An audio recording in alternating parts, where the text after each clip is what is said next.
Okay, we have Coach Napier, and he would like to go straight to questions. Front row to your left, Coach. Hey, Coach Jacques Doucet, WAP-TV in Baton Rouge. How are you? I'm great, man. How about you? Doing great, doing great. So many people in Louisiana think so highly of you, what you did with the Raging Cajuns and whatnot, and certainly your name was mentioned with the LSU job. What would you tell people out there who are going to compare you and Brian Kelly and the success you have and that whole narrative? Yeah, I mean, I think Brian's an unbelievable coach. Got nothing but respect for him, nothing but respect for LSU. So, you know, I'm focused on the University of Florida, you know, and we've put together a great group of people. I'm thankful for the belief the administration had in our plan, you know, and the vision that we have for what we can do for the Gators. But I would tell you this, I am so appreciative of the experience I had in that state, you know, in Lafayette, right? I mean, unbelievable experience. The people, the community, certainly the staff, and most importantly, the players. Coach, to your right, third row. Nicole, KBTX College Station. Coach, you were under Jimbo Fisher. What did you learn from him? And then also, how exciting is it, or what emotions go through your mind knowing that you're taking your team to College Station in Kyle-Field? Yeah, no, Jimbo, I was with Coach Fisher for about a month, I think, you know, to some degree. Transitioned in there and then got an opportunity to go back to the University of Alabama, which was a tough decision, you know, and I'm thankful for Jimbo being understanding. Those are always tough, especially when it happens quickly like that. But, you know, Jimbo's a phenomenal coach. I mean, his track record going all the way back. You know, I've been around, and Jimbo's been around, you know, but he's always a guy that I felt like did a great job of utilizing his personnel. He had a great feel and connection with his team, and he continues to have success and improve that program at A&M. So that'll be a challenge, and it's one that we look forward to. Coach, to your left, second row. Coach, what aspects of building Louisiana in year one are you applying to building Florida in year one? Yeah, that's a great question. I think, you know, there's a lot of common ground. You know, each one of these teams, I mean, I think each year is a little bit different, but year one, you're learning your place, right? You're learning how to present your product. You're learning the community, the administration, the players. I mean, there's so many people that contribute to your team. So that's where we're at the University of Florida, and I feel like looking back was very similar at UL.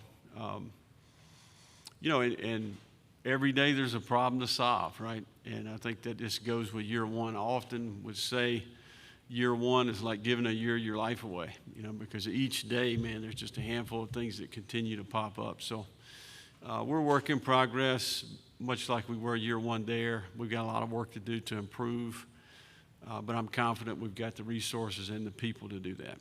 Coach, to your right, the back row. Chess Boucher with NBC 33 in Baton Rouge. Corey Raymond is essentially the godfather of DBU at LSU. What does he mean to you and, you know, your new coaching staff?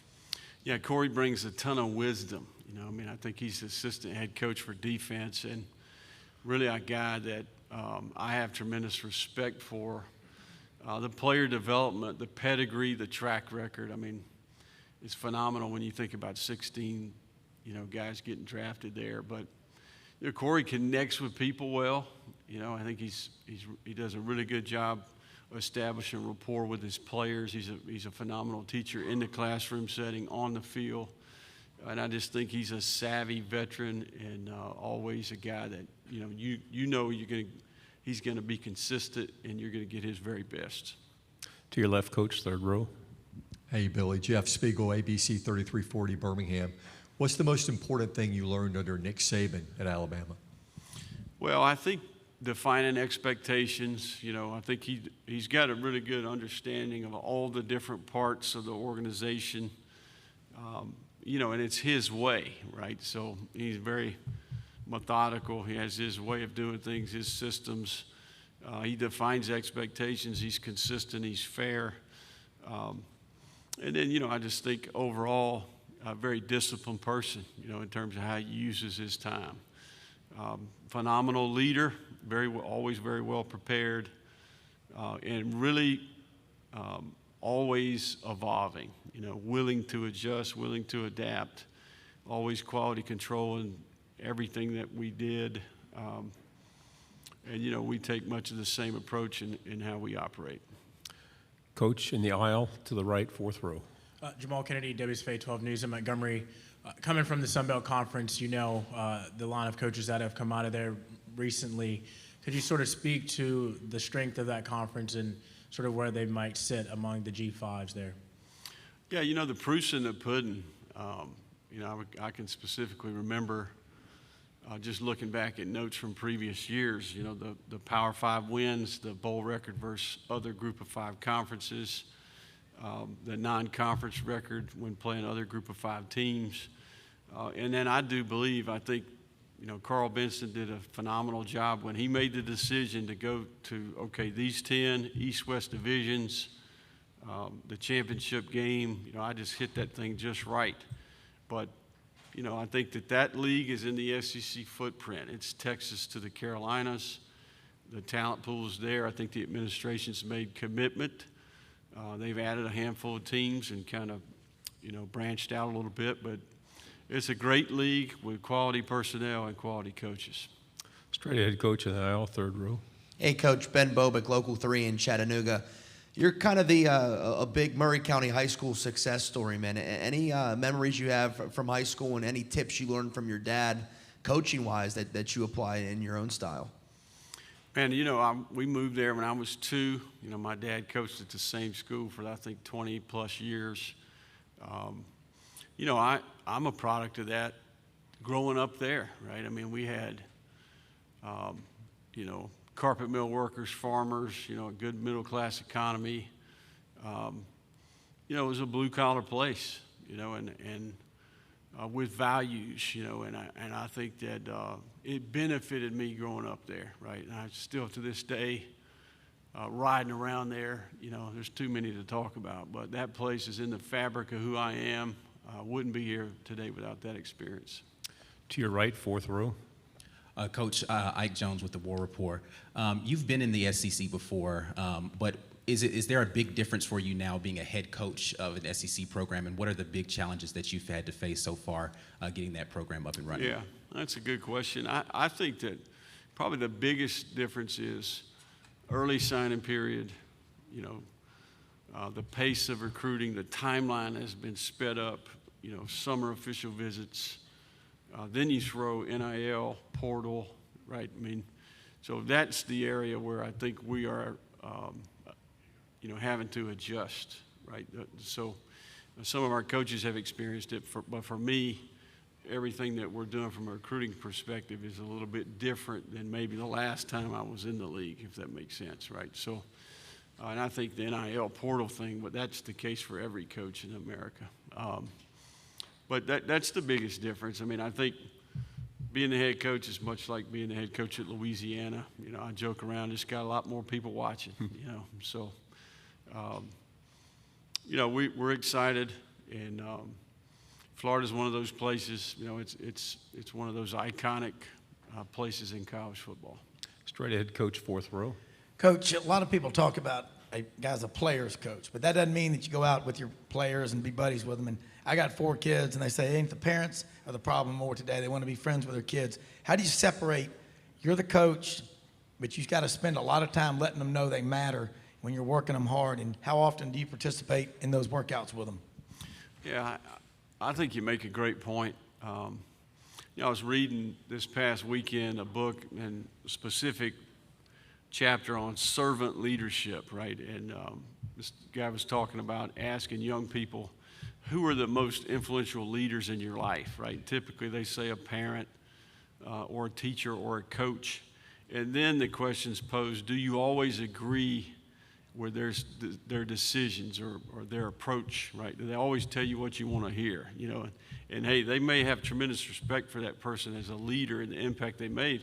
That doesn't mean there's a difference between servant and submissive, if that makes sense, right? And I think the key to me for young people is that they know that you really care for them and that you're working hard to help them improve.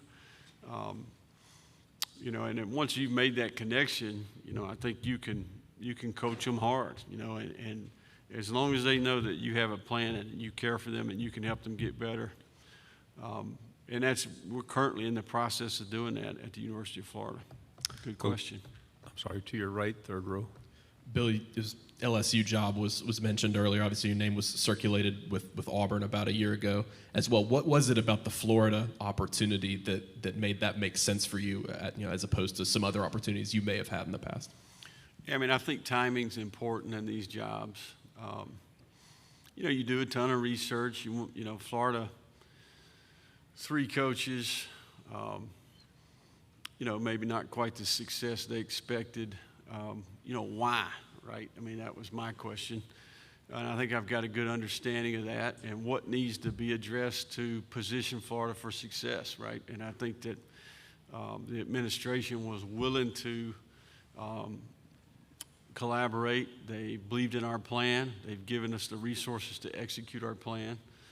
And I think it's one of those places that has history and tradition. They have the degree, the alumni, the passion, right? They have tasted it, and they want to taste it again, right? So there's a passion there and a motivation there, and I think the timing is right. New facility, commitment to growth in the infrastructure, new era with the portal, NIL.